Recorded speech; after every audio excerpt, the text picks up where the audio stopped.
For the most part on this channel, I talk about menswear in film and men's clothing because that's what I'm interested in and that's what I wear. But there is more to life than just the boys, right?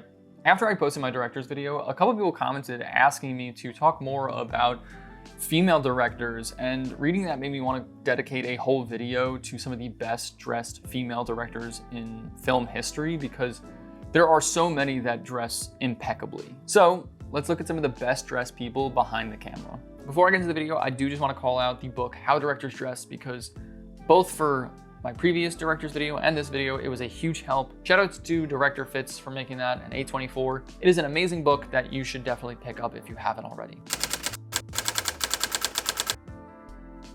The first person I want to talk about is someone who made one of the most iconic fashion adjacent films, and that is the writer-director of the film Clueless, Amy Heckerling. Although she made movies like Fast Times at Ridgemont High and Clueless with these vibrant colors and patterns, her personal style is a lot darker and closer to this punk or post-punk aesthetic, with her looking similar to a Tim Burton or a Robert Smith, and I mean that respectfully. In a Criterion interview, Amy said that once she was out of her teenage years, punk started really getting popular, and she said, and I quote, "Oh, I like this shit."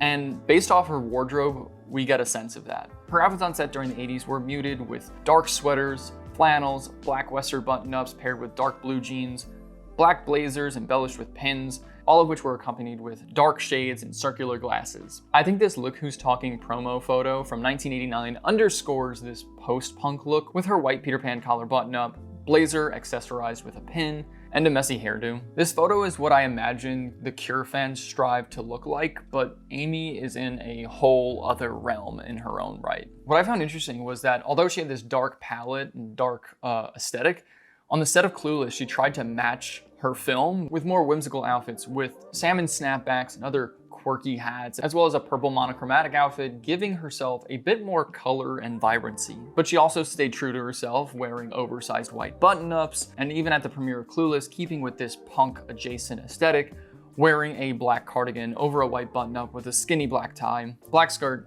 knee-high socks with tall combat boots, but accessorized with a pink fuzzy backpack, giving the outfit a little bit of like whimsy. I really love that photo of her at the premiere of Clueless, and photos like those kind of show that she had a really strong vision for herself early on in her career, and that's thanks to her personal interests. As she got older, she stuck with blazers, pairing them with skirts and dresses, keeping that darker and muted palette, but adding in colors like Bordeaux, sea moss, and army green every once in a while to change it up. Her blazers and jackets are usually pretty slim fitting, with her sleeves being exaggeratedly long, going past her knuckles, and giving a little bit of this Rick Owens feel to her outfits, which I admire, as well as how she plays with button-ups, whether that be with the silhouette or the details like a Peter Pan or Mandarin collar or a pleated tuxedo bib that are seen throughout a lot of her outfits. I really admire that Amy keeps and wears her clothes like this white Mandarin collar shirt. It's refreshing to see people rewear their clothes in Hollywood because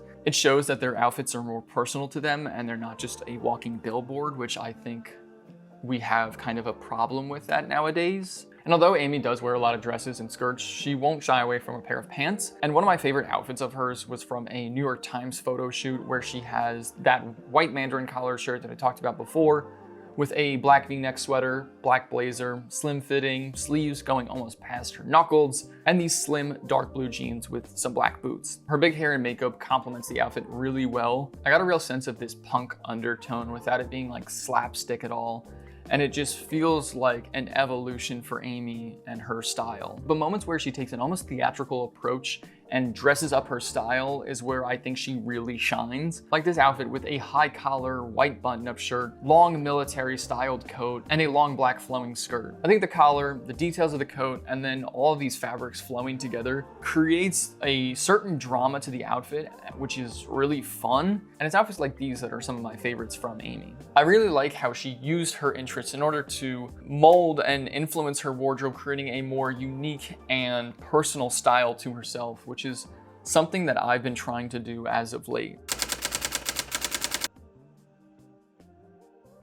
The next person I want to talk about is Dorothy Arzner, because as stated in a BFI article, her films subverted traditional gender roles And I personally think her wardrobe did the same. Arzner was the first openly gay director in Hollywood, and her sexuality was embedded in her films as well as her outfits. As a woman of first, creating the first boom mic and being the first woman to direct a talkie, it's no surprise that she was a trailblazer when it came to fashion. Although she wasn't the first woman to wear a suit, I do think she was the first to embrace such masculine tailoring like she did. Arzner was known for having this androgynous and masculine style, often wearing single and double-breasted suit jackets with padded shoulders, both in tweeds and twills, and she was always on trend with her suits having lower breaking points and pocket welts in the 30s. Although writer Alexander Walker talked about Arzner wearing a lot of pants in the book Joan Crawford, The Ultimate Star, most of what I've seen are her in skirts and dresses, albeit there are some photos of her wearing pants, like this white stovepipe trouser with a white button-up, which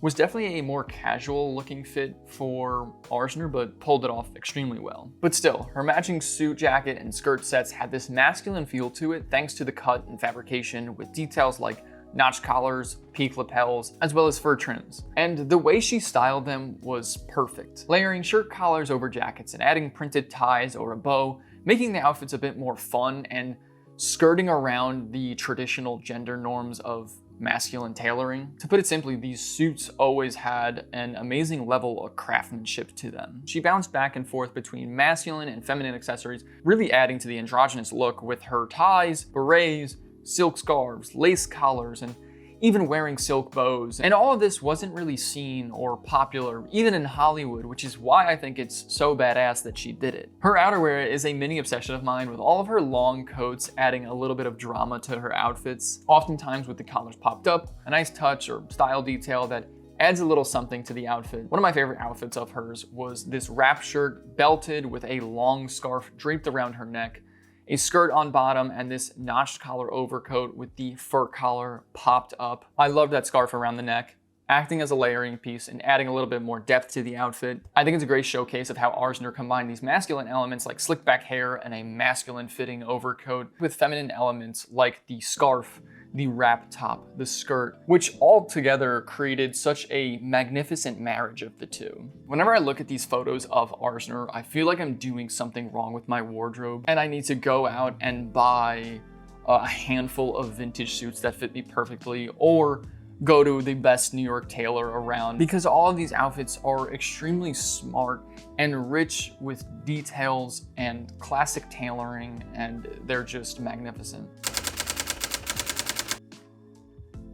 Now that we looked at somebody from the beginning of the talkies, I want to talk about somebody that is working today, and that's Janicza Bravo, who directed the Twitter saga turned film Zola. Janicza was born in Brooklyn, with both her parents being tailors and her mother actually making all of her clothing when they lived in Panama. She started out in the industry as a costume designer and a stylist, eventually pivoting to being a director. With all this in mind, it's no wonder why she's so keen on fashion, so much so that she was one of a handful of people that directed a short film for the brand Miu Miu, as well as designed rooms for the 2022 Met Gala. Regarding what she wears on set, in an interview with Fashionista, she said, "On my first movie, even on my short films, I was really obsessed with an idea of a uniform. There's a barber jacket, there's a hat, and then at its simplest, there's a very basic white t-shirt tucked into a pair of jeans or slacks.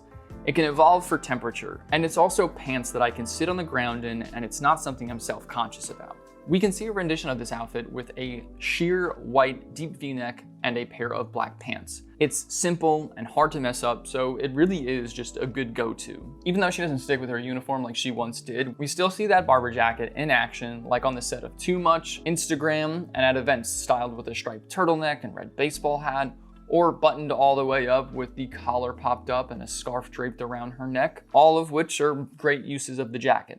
But ever since her first film, it feels like she likes to play around with her wardrobe on set. On the set of House Comes with a Bird, she wore a lot of prints with button-ups under long-sleeve polos, striped long-sleeve shirts with printed sweaters, as well as printed pants from brands like Bodie. I honestly really loved how she used her sweater as a scarf, something that can look extremely contrived, but here it just looks extremely natural yet stylish. In an article with Gentle Woman, Janicza's editor, Joy McMillan, said, "Whether she's putting together an outfit or a scene, she is always concise and intentional." And I think this outfit is a great example of this. Then again, maybe she was just hot. What do I know?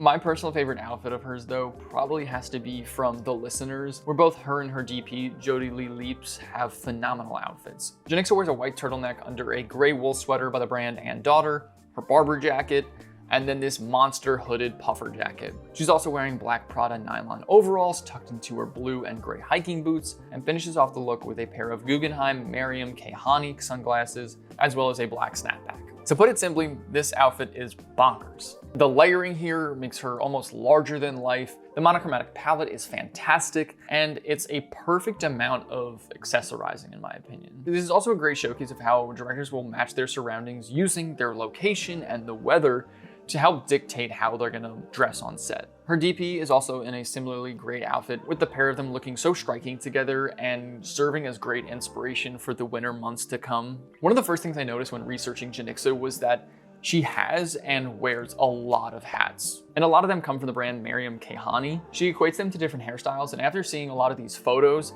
I see what she means. Whether it's a fedora, a snapback, or a beret, it adds to whatever style, aesthetic, or look that she's going for, and it helps build a more complete outfit. Another thing that I noticed about Janicza is that she has this ability to dress masculine, feminine, and everything in between extremely well, which shows the versatility that she has within her. We see her in feminine outfits like a Callie studio look with a white button-up, red Peter Pan collar jacket and skirt, pink and red socks, black sandals, and a red sailor hat, giving this very feminine sailor look. Or we can look to this darker toned Simone Rocha outfit with a black tulle dress, hooded jacket, and a black corset, almost looking a bit medieval on her. But then contrast that to these more menswear outfits where she has this Canadian tuxedo with a suede and shearling Western fringe coat on, or this blue striped Winchester shirt with the V-neck sweater vest and deer hunter hat from Director Fitz. The jewelry completes the look with the gold hoops, necklace, and a multitude of rings, both in silver and gold.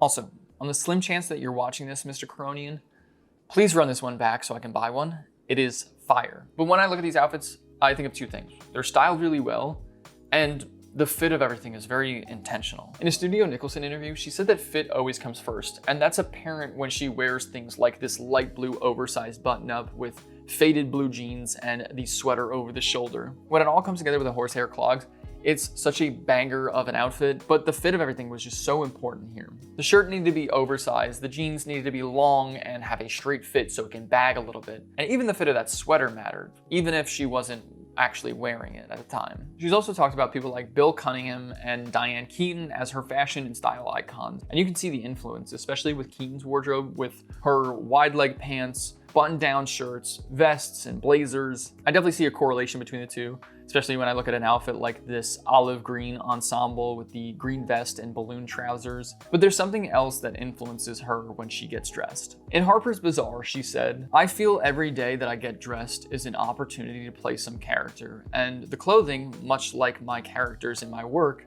speaks for me. Or I don't have to use the sound of my voice. The clothing is an extension of my voice." And you see this whether she's wearing a navy and cream cricket vest, color-blocked sweater, and a peak lapel blazer, or this black naval-inspired dress with a Mariam Kehani clown nose hat. She uses these outfits to feel and be something different, and that's something I need to remind myself of. In the age of trying to find personal style and this idea of having like a specific style or look, I think it's nice to see Janicza play with all of these different aesthetics and styles and not be so chained to one thing, because it allows herself to express herself however she wants and however she feels depending on the mood, the activity or event that she's going to. Now, somebody that has a style that is undoubtedly unique to them is the Italian director Lina Wertmeller. There's no way I'm saying that right, but I hope I am. When I first started researching Lina, I noticed two things. She had this ability to pull off these extremely quirky outfits and was able to style herself better than any other stylist ever could. These outfits consisted of oddball choices like tucking in wool trousers into chunky winter boots, big and chunky jewelry that she wore and layered together, her headwear, and of course her iconic glasses, all of which I adored. These unusual outfits would be very hard for other people to pull off if they didn't have the same sensibility or the confidence like Lina did. Some of these outfits that come to mind are a window pane blazer, a safari hat, a chain link necklace, or this utility shirt with a bandana tied around the neck, and this goofy conductor hat, or even just an elegant white overcoat with long leather gloves and some cowboy boots. There's something peculiar about each one of these outfits, but they all looked great on her.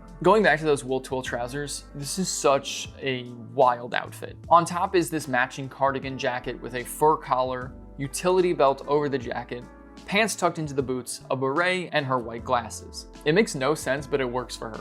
The deliberate choices that she made, like putting the belt around the jacket or leaving the cuffs unbuttoned, added more detail to the outfit and allows your eye to get drawn to so much more. These pictures are proof that she knew how to add the last touches to an outfit, making something that looked good into a masterpiece. And it's at this point that you've likely noticed that she maxed out her accessorizing, wearing berets, conductor hats, scarves and bandanas, adding jewelry, stocking multiple rings on multiple fingers, and of course a pair of white glasses. Her glasses were a staple piece that she always wore post the 1960s. Not always the same silhouette, but often a rectangular pair of glasses. There's a story that she tells in the documentary Behind the Glasses, where she talks about finding a pair of glasses that she liked, wanting multiples, and calling the manufacturer to find out what their minimum was. She ended up getting on a payment plan for 5,000 glasses. That is dedication. Although a lot of the photos that we see are in black and white, we do get a glimpse of how colorful she could be with her monochromatic outfits like this pale red button-up and bold red bell-bottom jeans that are evocative of the 70s, to this more muted color palette with all these different shades of browns. The layering in this outfit is really what caught my eye. Everything flows together really nicely with all these light fabrics draping together beautifully, making it look effortlessly stylish, and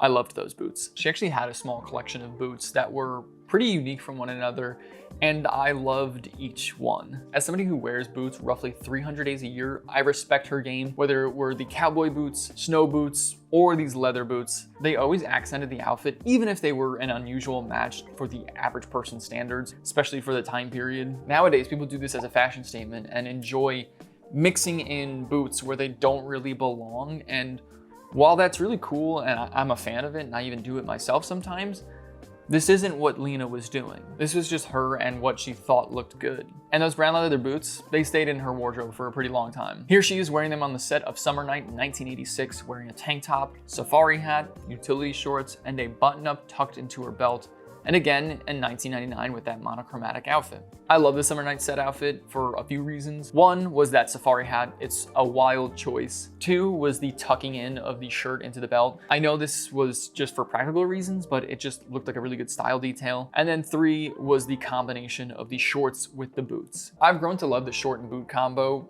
in part thanks to Lina. There's something that I love about the combination of a slightly wider short with these really tall boots, especially in this photo because the leather drapes really nicely. And in relation to the shorts, it almost balances out the outfit. Truly one of the all-time greatest director fits. Lina had such a unique and quirky way of dressing, playing with all these different styles and adding in all these different elements, but one thing always stayed the same, and that was her glasses. There's something admirable I find in sticking with one piece of clothing or an accessory and always wearing it and making it a part of you to the point where people would see a similar frame and think, oh, that's Lina, which helped make all of her outfits feel and look a little bit more personal to her.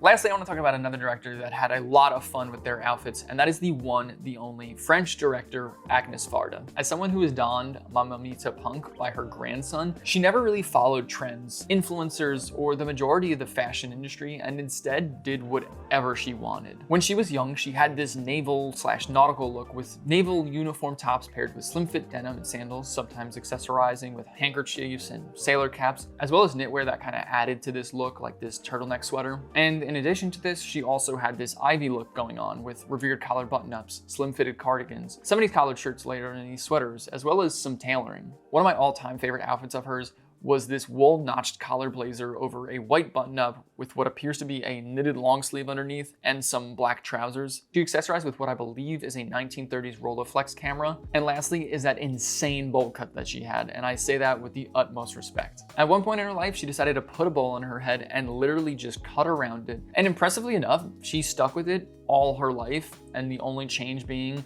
dyeing the bottom half Bordeaux and the top half silver, which became so iconic and synonymous with Varda. Back to the outfit, I loved the fit of that blazer and how the shirt was buttoned all the way up without a tie, but this outfit would not have hit if it wasn't for that haircut. I feel like it created this juxtaposition and made the outfit feel really editorialized. And I've said it before and I'll say it again, that hair acts as an accessory, and this was an extreme accessory. Instead of Les Bons Wear, she matched her film with this sort of 70s bohemian look with a floral printed button-up paired with a straw hat and these beaded and pocket watch necklaces. For those of you that don't know, the film uses flowers, especially sunflowers, as a motif throughout the movie. And I find it really interesting how Varda is almost acting as a motif herself.